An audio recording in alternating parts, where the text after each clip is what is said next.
Ito, ordinary na tensioner. Sa akin ni customer, sabi niya, sir, malik. Problema ng ordinary na tensioner, kahit maglagay ka ng o-ring dyan, maglagay ka ng pandikit, ito kasi yan eh. Yan, papansin mo, yung bolt ay isang bolt. Tama yung bolt?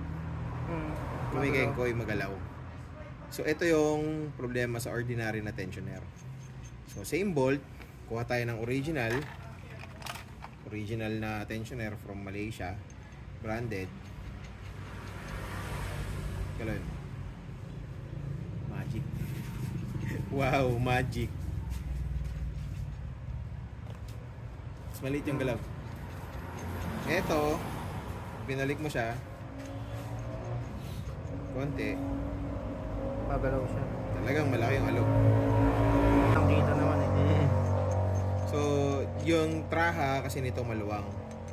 Ito medyo mas masikip. Mas masikip yung traha niya.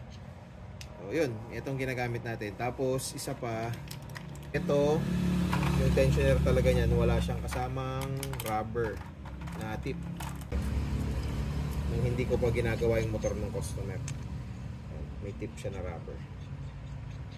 So, sa tip, hindi babangga ito dun sa chain tension, chain guide. Chain guide. Hindi niya babanggain, hindi niya magagasgas kasi lulubog eh. O magkakalamat no. Tsaka lamat pag bakal lang. So yun, mas maganda ito. Rubber na ano. Rubber tip yan. Yan, ay, yung pala rubber. Pero mamaya natin kakabit. Mas maganda ito. Brand yan. Ayos yung brand yan. Okay.